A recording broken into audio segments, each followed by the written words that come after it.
বারবার তওবা করি আর গুনাহ করব না, তারপরেও গুনাহ হয়ে যায়, আমার করণীয় কি? আল্লাহ কি আমাকে ক্ষমা করবেন?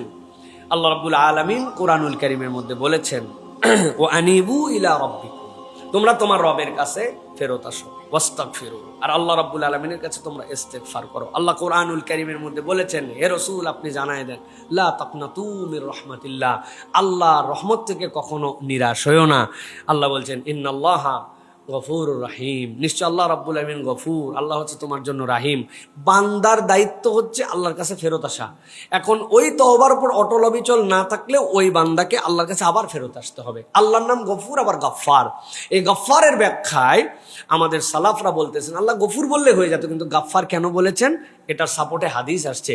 আল্লাহর বান্দা যখন গুনাহ করে তার কাছে আবার ক্ষমা চায়, আল্লাহ একটা ফেরেশতাকে দাঁড় করান, যে ফেরেশতা, ওই বান্দা গুনাহ করছে ক্ষমা চাইছে, গুনাহ করছে ক্ষমা চাইছে, যতবার গুনাহ করছে ততবার আমি ক্ষমা করছি, এটা তুমি সাক্ষী থাকো। আল্লাহ সাক্ষী রাখা লাগে না? তা আল্লাহ রাখছেন, কেননা আমার নাম গফফার, সে যতবার গুনাহ করতে পারে আমি তার থেকে বেশি ক্ষমা করতে পারি, এই জন্যই আমি আল্লাহ। তো ঘাবড়াই গেলে তো হবে না ভাই, তওবার হালতটা আপনাকে রাখতে হবে। হ্যাঁ, যে আপনি তওবাকারীদের মধ্যে অন্তর্ভুক্ত হয়েছেন, তবে মনে রাখতে হবে তওবার মানেটা আমার হৃদয়ে যেন গেঁথে যায়। তওবা মানে অতীতের জন্য অনুতপ্ত হওয়া, ভবিষ্যতে করব না, আর এখন আল্লাহ রাব্বুল আলামিনের কাছে আমি হাজির হয়ে গেছি। এখন আপনার যদি টেন্ডেন্সি হয়, এখন বেকায়দায় পড়ছে, তওবা করে নেই। বিড়ি খাইছিস? কয় প্রথমে না, তারপরে ধরা পড়ছে মুখের গন্ধে, বলতেছে আল্লাহর কসম করে বলতেছি এই প্রথম এই শেষ।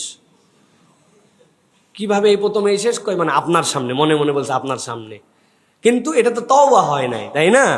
এটা তো তওবা হয় নাই, তাহলে তওবাটা কিভাবে হবে?